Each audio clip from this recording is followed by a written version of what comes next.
أعوذ بالله من الشيطان اللعين الرجيم بسم الله الرحمن الرحيم الحمد لله رب العالمين والصلاة والسلام على سيد الأنبياء وخاتم المرسلين سيدنا ونبينا بالقاسم محمد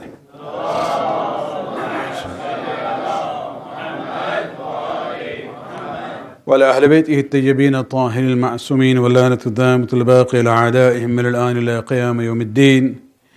Amma ba'd, sisters and brothers in Iman, Salamun Alaikum. We have been looking at the story of Prophet Musa alayhi salam, his meeting with Hazrat Khizr, part of the section from Surah Al-Kahf, which is Surah number 18 of the Quran. We reached a point where the student, in form of Prophet Musa alayhi salam, got the permission to be in the presence of the teacher, Hazrat Khizr. And we already covered two events in that companionship, where at the end of both, Musa alayhi salam could not, contain himself and, objected to what Khizr had done. And we saw the issue of the damaging of the boat, and then the killing of the young man. Now we come to the third and the last event in that meeting or companionship that they had. Well, Allah subhanahu wa ta'ala in ayat number 77 of Surah Al-Kahf says, فَانْطَلَقَ حَتَّى إِذَا أَتِيَ أَهْلَ قَرْيَةٍ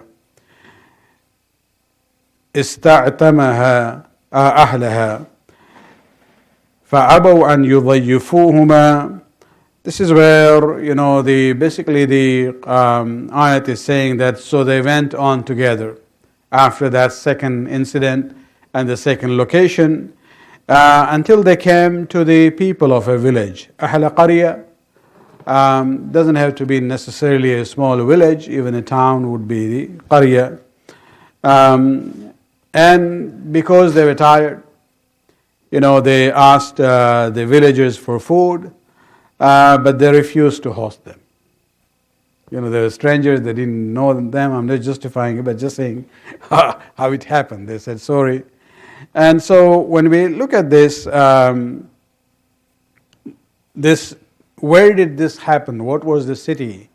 According to some of the narrations that we have from our Shia sources, it is actually a place called Nasara, or Nasara and Nazaret in Palestine, and that is where the word Nasara actually comes from. Probably that was the city. And being tired and hungry, they asked people of the village for food, but they refused to host them. And this is where. So they were still within that town or the village when they saw فَوَجَدَ فِيهَا جِدَارًا يُرِيدُ أَنْ يَنْقَصَّ فَأَقَامَهُ. They found a wall. They happened to pass by a wall which was about to collapse. يُرِيدُ أَنْ يَنْقَصَّ. The literal translation would be that the wall wanted to fall down. It's not the wall wanted to fall down, means it was in a situation that it was about to collapse. فَأَقَامَهُ. So Khizr alayhi salam decided to fix it, to prevent it from falling down. Now, when this happened, this is interesting here. Very different from the two objections or protest that Musa alayhi salam had against damaging a property, and the other was killing somebody. Both are very serious issues. Here is really very different situation when they saw that when Khizr saw the wall which was in the brink of collapsing, he fixed it. Now there are some narration which say that he fixed it miraculously just by putting his hand, but I think the preference, I will go with the narrations where they actually worked on it.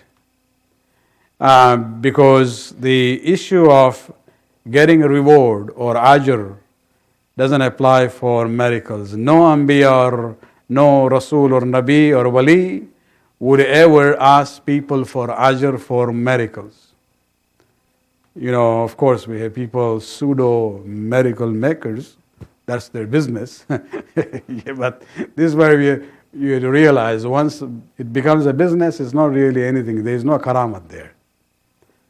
So Khizr basically spent some time and energy, and probably he asked Musa to be part of that work, to repair the wall. So now Musa alayhi salam makes the comment. He says, قال لو شئت لاتخذت عليه أجرا. He says, if you had wished, you could have taken a wage for this work from the people of this village, because they are not hospitable people. And you did something free for them. They didn't give you any water or food, so at least you could have said that I've done some work. Give me the ajr so that we can go and get some food. And this is where we basically see that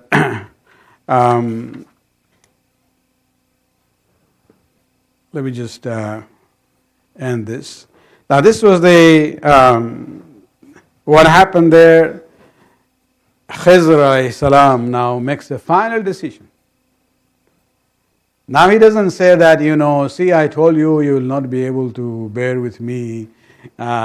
لن تستطيع معي صبرا. No, he just says, قال هذا فراق بيني وبينك.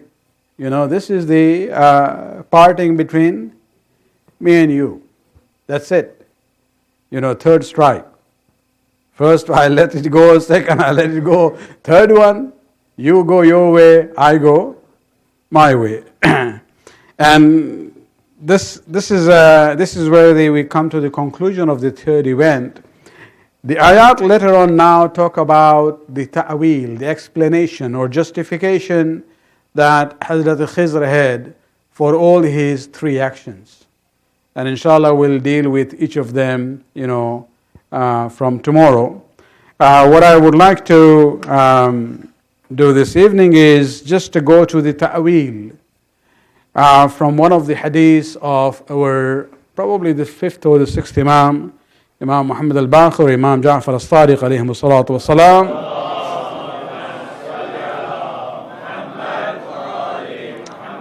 The hesitation isn't on my part, whether it's from the fifth or the sixth Imam, where he has beautifully, when we talk about ta'wil, there is a tafsir and then there is a ta'wil.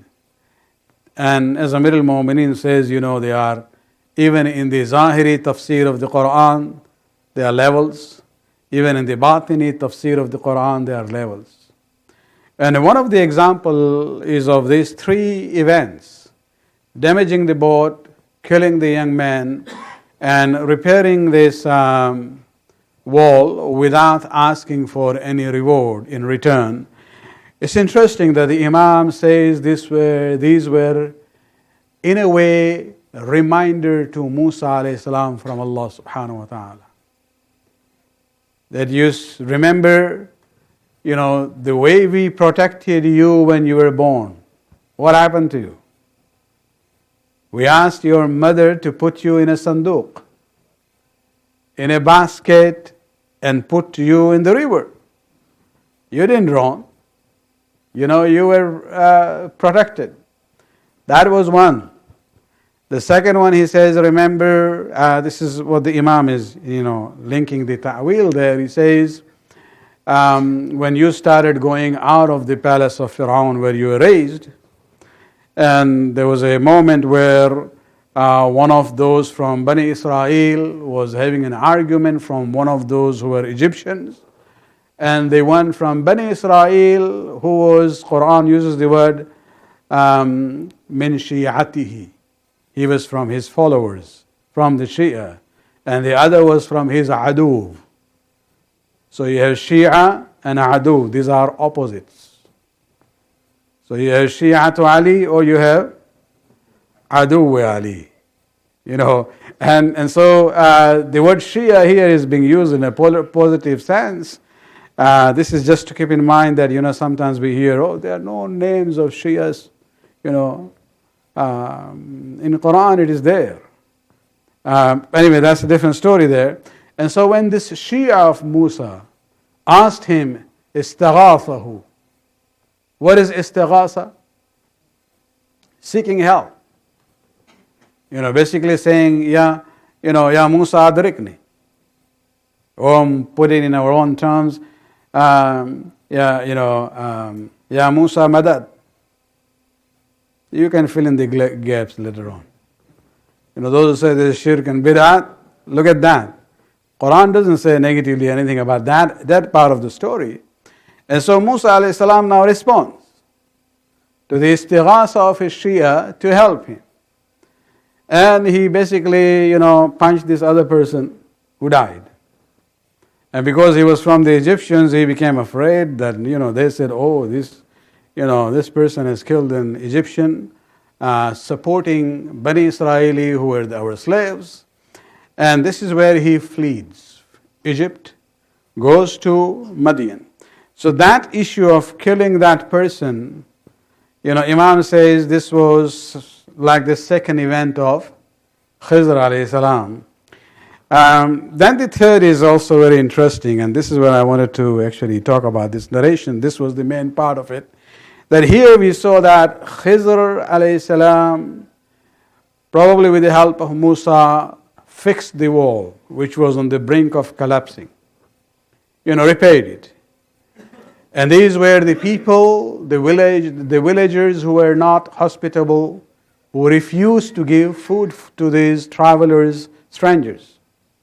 And now Musa alayhi salam said, wish you had asked them for something as a ajr. Our Imam realized that he says this was a reminder to him that he also was in a similar situation. And so his objection here, is kind of not going in line with what he himself did there. And that is actually a story, a very beautiful story in Surah Al-Qasas. Surah Qasas is Surah number 28, where Allah subhanahu wa ta'ala talks about the birth of Musa and the incident of him killing this Egyptian fellow. He was zalim. Musa was supporting the Muslim there. And then when he flees from Egypt, he goes to a place known as Madyan. And these are the ayat from Surah Qasas, very interesting. فَلَمَّا وَرَدَ مَاءَ مَدْيَنَ وَجَدَ عَلَيْهِ أُمَّةً مِّنَ النَّاسِ يَسْقُونَ وَوَجَدَ مِن دُونِهِمْ إِمْرَأَتَيْنِ طَوُودَانِ. When he came to the water well of Madyan, there was a well there, and he saw a group of people who were drawing water, and they were shepherds. They were drawing water to water their own herd. And he saw besides them, a little bit far away, two women holding back their flocks, their herd of sheep, which was not that large. And when he observed that these are men here, shepherd, using the water well, and there's two young ladies, waiting on the side. First, he just let it go, and then when he saw it took a long time, he goes to them and he says, قَالَ مَا خَطْبُكُمْ قَالَتَ لَا نَسْقِي حَتَّى يُصْدِرُ الرِّعَاءَ وَعَبُونَ شَيْخٌ كَبِيرٌ. He asked them, what is the matter with you? Why are you, staying away? And they said, we do not draw water until the shepherds move away. This was the sense of modesty, not to rub shoulders with strange men. Because these are men around the water well, we will not mingle with them. Until they're gone, then we will do this. And as if, to respond to a unspoken question, because Musa could have asked them, then what are you doing here? Why isn't a man from your family coming to do this? Because it's mostly men who do this. As if to respond to that before even the question comes up, they answered, وَأَبُونَ شَيْخٌ كَبِيرٌ, and our father is an old man. Means in our family we only have our father who is old, he cannot come, so we have to come. And so this is where Musa alayhi salam decides to help them. فَسَقَى لَهُمَا ثُمَّ تَوَلَّى إِلَى الظِّلِّ. And so Musa watered, took their herd, watered them, and then he gave the animals back to these two ladies. Now he, coming from his journey, fleeing his home there, he was tired and hungry. Hungry, remember the story. And so what is it he does? فَقَالَ, he prays to Allah subhanahu wa ta'ala. After having watered these sheep of these two ladies, now he's sitting there in the shade and praying, رَبِّ إِنِّي لِمَا أَنزَلْتَ إِلَيَّ مِنْ خَيْرٍ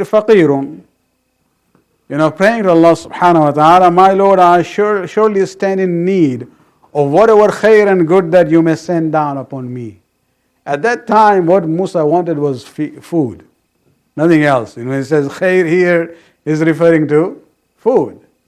And so it's interesting that he did something, helped somebody, but then asked for ajr, didn't ask for the food. He was hungry. He prays to Allah subhanahu wa ta'ala.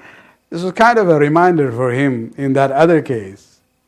That, it's very similar. Khizr, for his own, awareness of the, something that you are not familiar with that, he decided to fix this wall without, asking for any compensation or wages for that work. Now, before I just continue, let me just, complete this story here. What we learn from this story, the latter story of Musa alayhi salam going to Madyan, and this is where we have to realize, Quran, when it has stories are not for the sake of storytelling. Stories are mentioned selectively and only briefly in order to convey a lesson to us, the last ummah. So although it's the story of the days of Musa, but the values are for us. In this story, what you see is that basically mingling of the members of opposite sex in a social level is not acceptable. And also we learn that although according to the Islamic system, it is the man of the house who is responsible to provide. But if a situation happens where the man is not capable to do everything, then the women can go and work outside. This is the example. And who was that man and who are these two girls? They are the daughters of Prophet Shu'aib.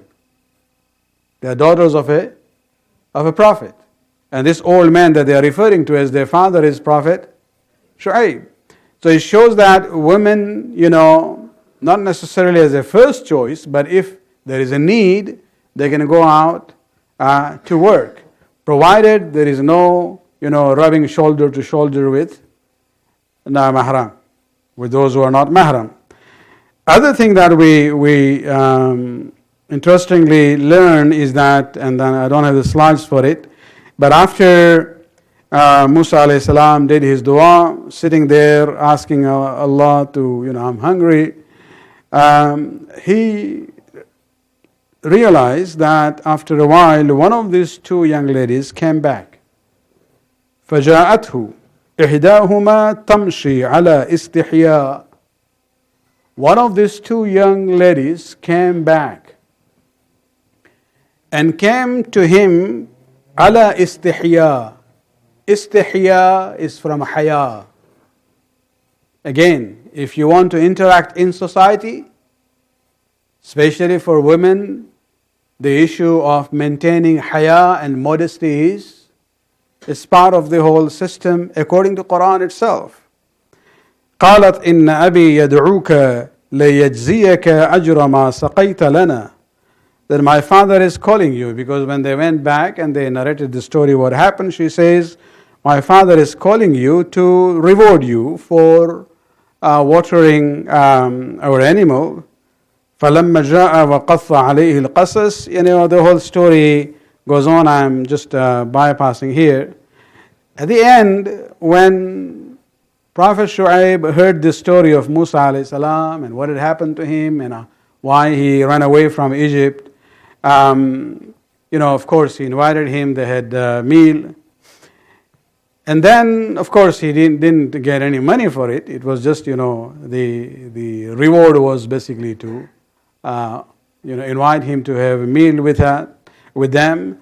Now, one of the daughters of Shu'aib says that, "Oh, father, you are alone. There's nobody to help us around. Ya abat ista'jiruhu. Why don't you hire him? Inna khayra man ista'jarta al-qawiyyu al-amin." The best hire, or the person who can help you, is a person who is physically strong as well as trustworthy. Now we don't have it here, but in the narrations related to this ayat, Shu'aib asked that, "Well, I know why you are saying he's qawi, because he took your animal, pushed these shepherds around, pushed them away, made way, and so he's a physically strong person. But how do you know he's al-amin, trustworthy? He's a stranger." And she said, "No.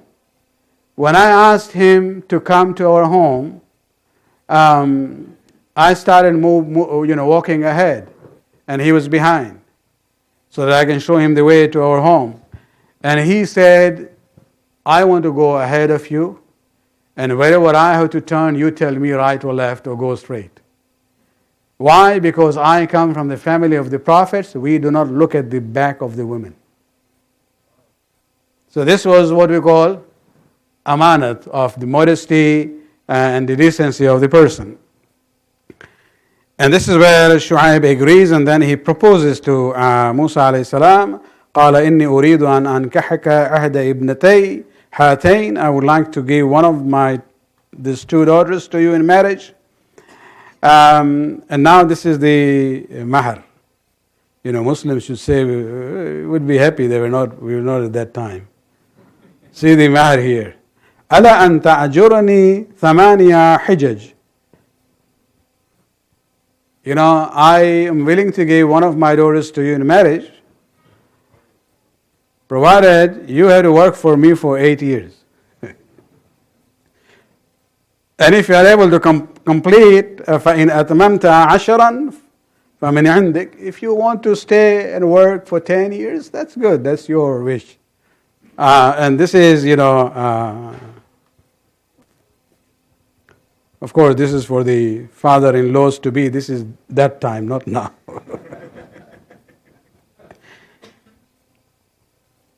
And this is where, Musa alayhi salam that stayed there, and then this is the whole story when he was coming back to Egypt.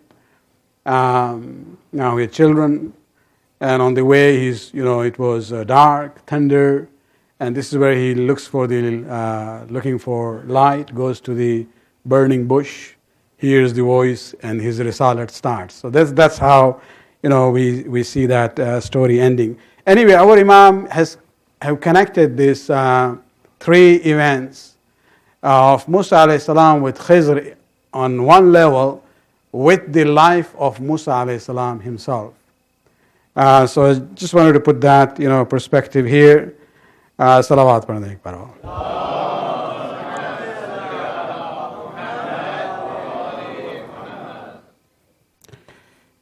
Yesterday we had a quiz where we talked about this, and this was a real question actually, of a person traveling from here to China, Beijing, and leaving after Zohar. And since the flight was all the way during daytime, says to fast, and the total number from Sahri to flight time from 13 hours and few minutes of the flight, and then reaching to Beijing, and then from, which was 4 something in the afternoon, until Maghrib time. If you look at the whole total hours, it was 28 hours. And we talked about it. So this was the flight going from Toronto to west, moving with the daytime. However, most of our people go to the east, so we'll have the reverse here. And let's see what happens. So you have Hamid flies from Toronto on Sunday at 5 p.m. This is PIA, and arrives in Lahore on Monday at 3:40 p.m. Maybe? Okay, maybe a little bit late, but okay, that's the schedule. Unlike the example of yesterday where the flight was during daytime, this is opposite. You know, the night is coming this way and you are flying this way. And so time-wise, it was almost same from Sahari to flight, the same 13 hours, 30 minutes, and the flight duration 13 hours, 40 minutes. The question is, when will he do the iftar? Will he follow the Toronto timing and look at his clock until 9:15 p.m.? Or will he follow Islamabad's timing? Or will he go by the real time, wherever he is at that time?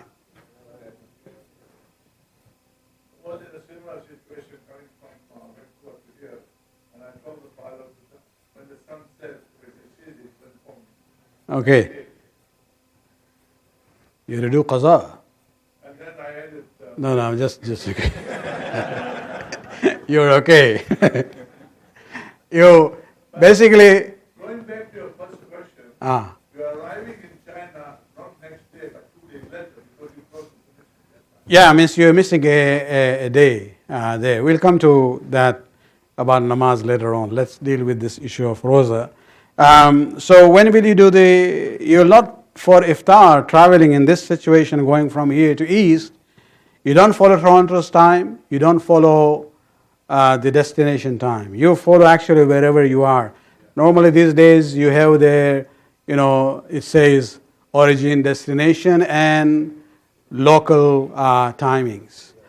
You can even look outside. If it is already, after sunset and it's dark, even though it will be earlier than your Toronto time. Because the night is moving this way and you are going towards the night. So actually on that day, you will be doing your iftar earlier than your family in Toronto. And so that's something that we have to keep in mind. Just to give you, this last line, just forget this from just last slide. There's no qaza there. Basically, this was the scene at 7:30. So Toronto is still there, the sun is still there, here, and this is the night. So the night is moving there, and the flight would be going towards the night. And so your flight will hit sunset earlier than the sunset of Toronto. Going back to yesterday's slide, since you travel from Toronto to China,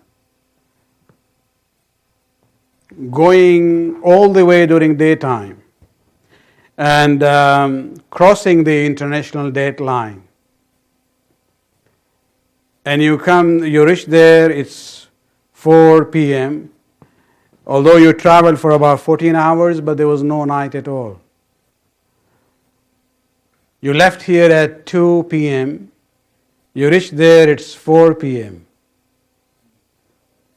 14 hours flight, what happens to your namaz?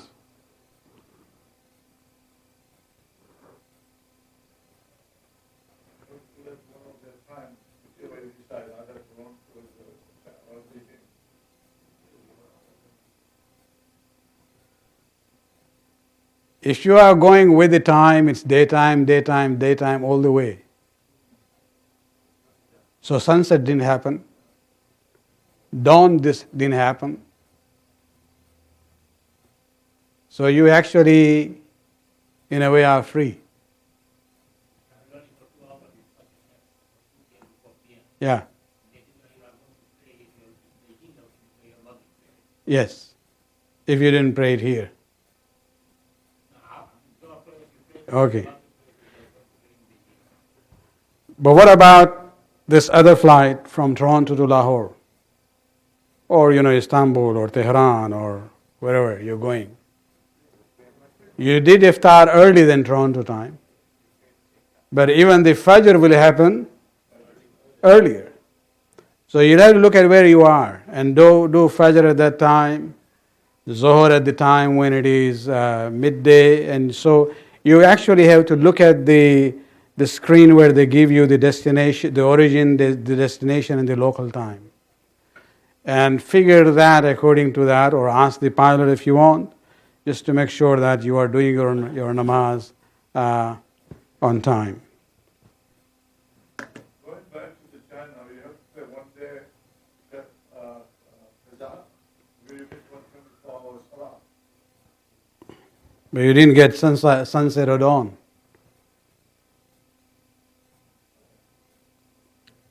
The namaz only becomes wajib when you have dawn, when you have, unless, it becomes if you start traveling with where, supersonic jets, where you are traveling double of the speed.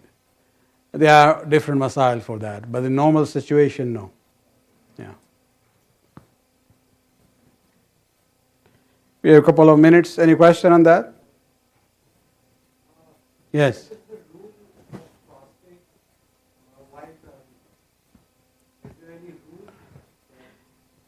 Well, if you are traveling after Zohar, you have to maintain the fast. If you travel before Zohar, you can't fast. So if this is going to be a long journey, it's better to take an earlier flight before Zohar, so you don't have to worry about fasting. Or you go from here to Hamilton, become Musafir in the morning, have a breakfast, come back, and then they take the flight after Zohar. Then you don't have to fast. Means it's just qaza, there is no kafara or fidya for that. If you are still on the journey, like the month of Ramadan takes in, you are still on the journey. So, what does it matter whether you are traveling before Zohar or after Zohar? For example, you are on a journey, the month of Ramadan takes in. Oh, okay, so you are coming, let's say, on the eve of, or the first day of Ramadan. Yeah. Well, if you reach home, or a place where you're going to stay for 10 days. Yeah. Uh-huh.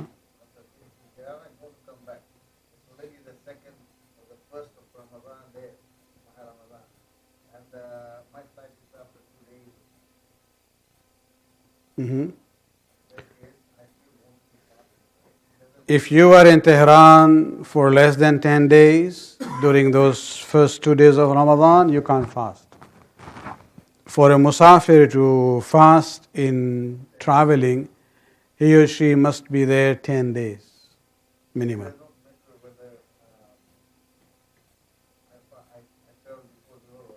No.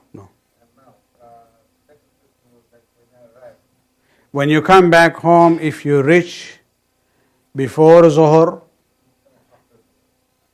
no, if you reach after Zohar, you can't fast on that day. If you reach before Zohar and you did not have your breakfast outside before coming, to your town, then you can do the niyat after coming back home.